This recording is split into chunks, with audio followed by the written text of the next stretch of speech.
Olá! Semana difícil para os mercados e por conta das particularidades dos últimos dias, hoje excepcionalmente vamos contar nesse vídeo com a participação de Alexandre Rich, o gestor aqui da Azimut. No que diz respeito aos mercados, logo na segunda-feira a Bolsa Brasileira teve o seu primeiro Circuit Breaker, mecanismo que depois foi acionado mais 3 vezes ao longo da semana.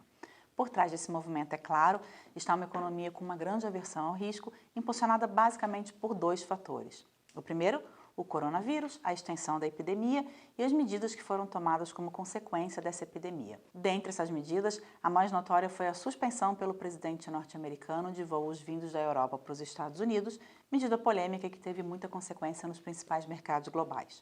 Só para se ter uma ideia, por aqui ontem, no dia da repercussão do anúncio, as empresas brasileiras tiveram no Ibovespa a maior perda em valor do mercado da sua história. O segundo motivo que explica a aversão ao risco que tomou conta dessa semana foi uma possível guerra no preço do petróleo, depois que a Rússia não acatou uma determinação da OPEP em reduzir a oferta da commodity.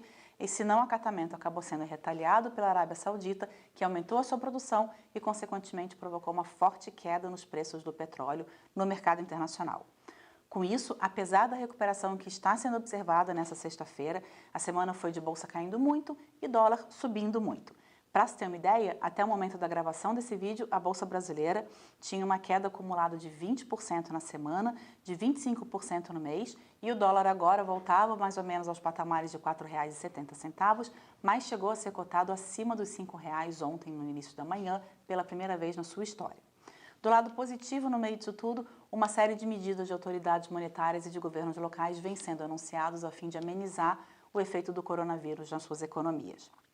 O Fed cortou os juros excepcionalmente numa reunião na semana passada em meio ponto e ontem anunciou a injeção de 1,5 trilhão de dólares na economia.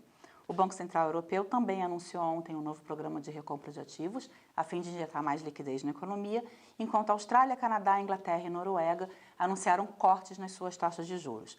Por aqui, o ministro Paulo Guedes também se pronunciou e disse que a sua equipe econômica vai injetar em torno de 28 bilhões de reais na economia brasileira. Por conta desse cenário mais instável, a grande pergunta nesse momento é o que fazer com os investimentos. A certeza que temos é que, nesse momento, não é hora de realizar prejuízo. Ou seja, se você está na Bolsa de Valores, o momento de ter um pouco mais de calma, não entrar em pânico e manter os investimentos na Bolsa. Para novos recursos, entendemos que, por conta de toda a nebulosidade do cenário, o melhor seja esperar para a gente ter um pouco mais de clareza.